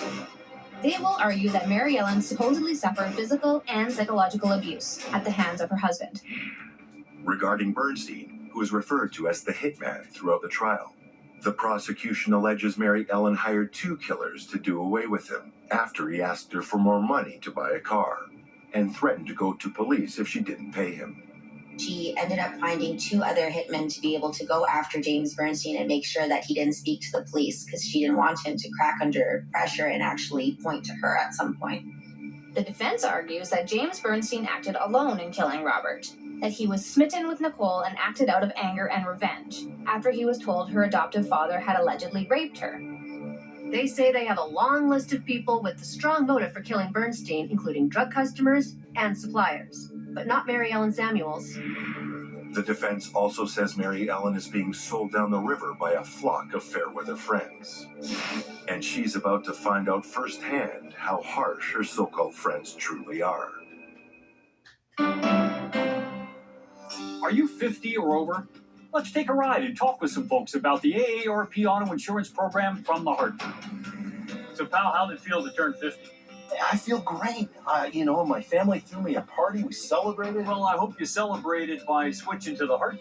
Then you know that the Bucks got your back. The Buck. The Hartford Buck. With the Hartford, you get great savings and exclusive benefits. Wow. Is that for people over 50? Yep. That means me now. That means you, man. That's why you're driving with me. AARP members 50 and over get rewarded with benefits like accident forgiveness, which means if you get in an accident, the Hartford has your back. That sounds great. And your deductible, James, decreases every year you're accident-free with disappearing deductible. Are you kidding me? I'm not kidding. I mean, my head just exploded. That's for me. Sign me up. To get your free quote, call the Hartford today at 1-800-351-4287. You could save hundreds of dollars. Lynn, you kind of strike me as a smart shopper. I think I am. Yeah? At least I try to be a smart shopper. So you like to save. Oh gosh, who doesn't like to save? Well, switching to the Hartford can save you hundreds. AARP members who switched to the Hartford saved an average of $577. That's quite a savings. 96% of customers recommend the Hartford to friends and family. I think I'll do just the same. I can count on it? Oh, you can count on it. Join the millions of drivers 50 and over who switched to the AARP auto insurance program from the Hartford. Not an AARP member? The Hartford can help you join in minutes. To get your free no-obligation quote and see how much you could save, call the Hartford at 1-800-351-4287, 1-800-351-4287, or visit trusthartford.com. The Bucks got your back. At DriveTime.com, we approve 99% of people who apply, and super fast with no credit hit. I got approved! Now she can shop with a customized down payment. My down payment on the cars I want to buy! This is a commercial. Go get your real deal at DriveTime.com. All right, time to do some selling. That's going towards rent. Oh yeah, that's going towards girls' night. And that's going towards a new bag. Your closet is worth more than you realize. Download the Poshmark app and start cashing in today. Alright,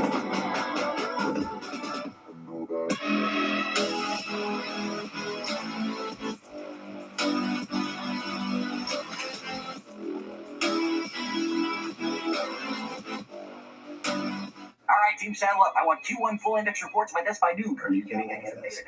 Yeah, Otter's got the meeting notes. I'll ask it for action items in the channel. And Maria already asked for a budget reminder. Smart. Judge you by. Got it? Got it, boss. Otter, you got this. When big city crimes hit small town America, It was so shocking. detectives try and piece together the clues. In these quaint communities, Heartland Homicide, next on True Crime Network.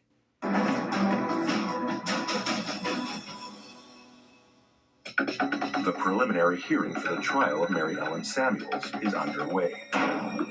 A choice item in the prosecution's arsenal is the Polaroid photo Dean Groover snapped of Mary Ellen during one of their trips to Mexico. She's lying on a bed wearing nothing but $20,000 in cash. Defense attorney Phil Namath seeks to block the use of the photo at the trial, arguing that it proves nothing and will only prejudice the jury against his client. Judge Hoff, however, sides with the prosecution and says the photo can be shown to the jury when the trial commences. At the end of 2 weeks of preliminaries, and with the lines firmly drawn between defense and prosecution, the trial gets underway the week of March 21st.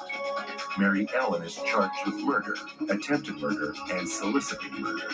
She has maintained a plea of not guilty from the beginning. If the 7 men and 5 women on the jury find her guilty, she could become the 5th woman on California's death row. A number of Mary Ellen's once closest friends will be testifying as witnesses for the prosecution, under grants of immunity. The grant of immunity protects them from being charged after admitting to their knowledge or involvement in the alleged plots. David Navarro will take the stand, as will Paul Gall.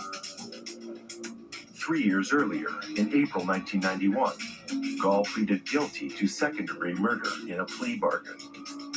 In exchange for testifying, you will serve 15 years to life, but will avoid the death sentence. Daryl Edwards also struck a plea bargain that would see him avoid the death penalty and serve 15 years to life. Prosecutor Jan Marisi wastes no time in characterizing Mary Ellen as greedy, manipulative, and callous, citing money as the motive for the murder of Robert Samuels. Philip Namath will lean on Mary Ellen's tale of family abuse as a key strategy in the defense's case. But Jan Marisi doesn't believe that either Mary Ellen or Nicole were abused. She states she hasn't been able to find any medical or police reports to substantiate the abuse claims. It's the second day of the trial. Jan Marisi walks past the jury displaying Dean Groover's photo of Mary Ellen covered in $20,000 in cash, telling them this is the real Mary Ellen Samuels, clothed only in the blood money of her husband. She's not wasting any time bringing out the heavy artillery. Spectators in the courtroom gasp. Philip Namath asks people not to judge Mary Ellen until they've had a chance to hear her explanation of how she came to strike that pose when she takes the witness stand.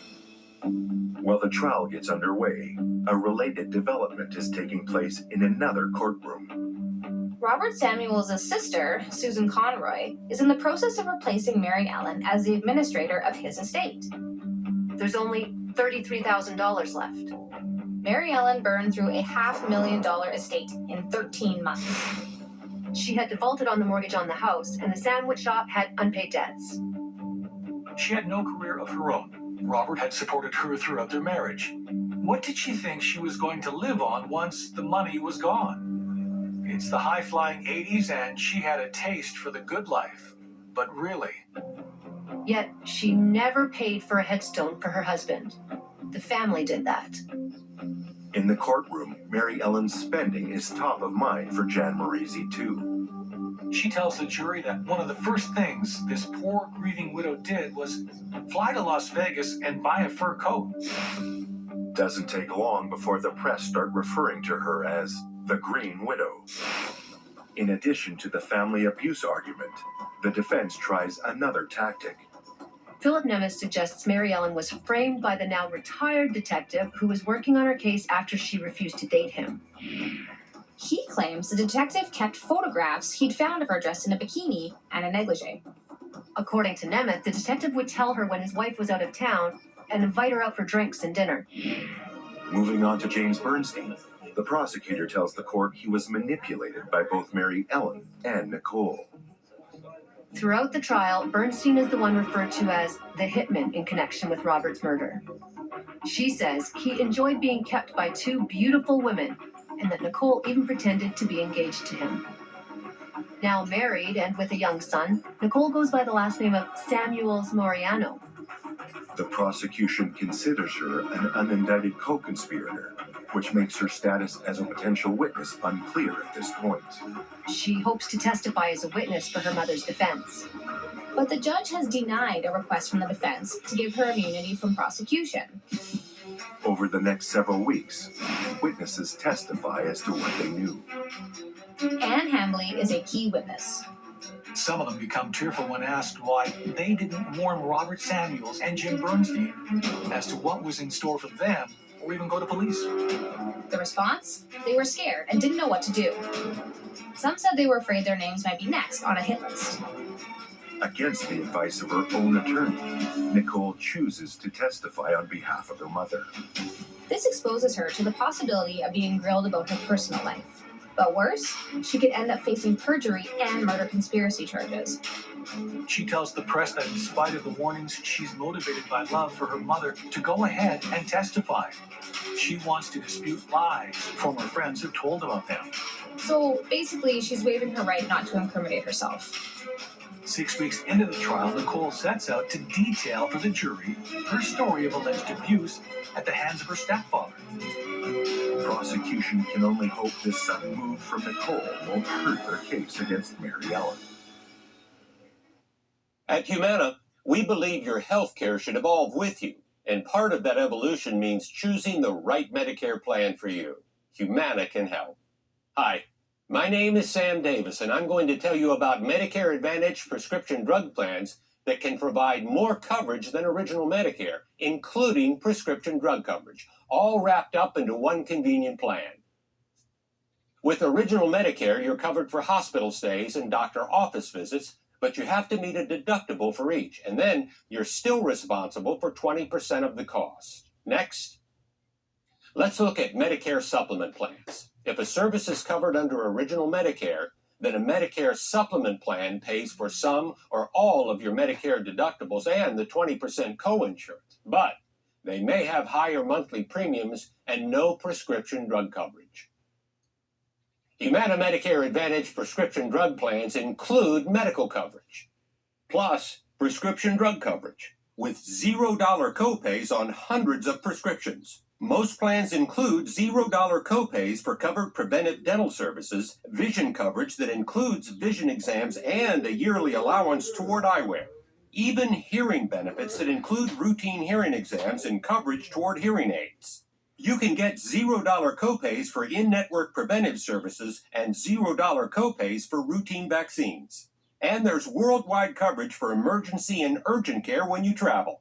Plus, Humana also offers Medicare Advantage plans. Plans have $0 or low monthly plan premiums, and there's a cap on your out-of-pocket costs. To see if Humana plans are available in your area, simply call the number on your screen or visit our website. Licensed Humana sales agents are standing by, so call now. Humana, a more human way to healthcare.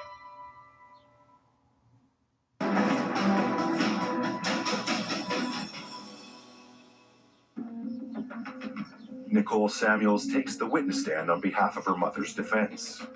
She tells the court that Robert Samuels had allegedly beaten and raped her, starting when she was 12. She says she didn't tell anyone for several years because she was afraid it could break up her parents' marriage.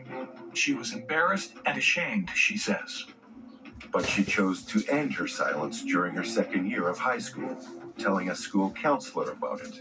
She can't recall the counselor's name, however. Then, she says, she began telling friends, but only about the alleged beating. She says she told her mother, Mary Ellen, about the alleged sexual abuse in October 1988. So about 2 months before Robert was murdered. Allegedly, he began fondling her, she says, when she was 12, and raped her 8 times between the ages of 13 and 16, when she left home. Nicole says her stepfather usually came to her room while she slept, on weekends when he'd been drinking. Once, she says, he woke her by pouring ice all over her head and allegedly proceeded to sexually assault her. She adds that he also struck Mary Ellen when he was drunk. 10 days later, it's Mary Ellen's turn to speak for herself. Mary Ellen takes the stand in her own defense on May 16th. She's still denying any involvement in the deaths of either her husband or James Bernstein. Focusing on stories of an alleged abusive marriage and on-again, off-again separation. She tells the court she had no say in decisions during her 6-year marriage to Robert, and that she was pressured to work and was treated like a child. She described late-night drinking bouts and says Robert gave her a black eye during a quarrel that followed a 4th of July party. Mary Ellen tells the court it was an early morning trip to the bathroom that sparked her suspicions about Robert. She tells the court she surprised her husband allegedly coming out of her daughter's bedroom. Robert told her he was letting the cat out, she says, but there was no cat around. Suspicion gnawed at Mary Ellen all the next day, she says, and she confronted him that night. It was that argument that eventually resulted in their split, she tells the court. The trial concludes after 2.5 months. Jury deliberations begin on Thursday, June 9th.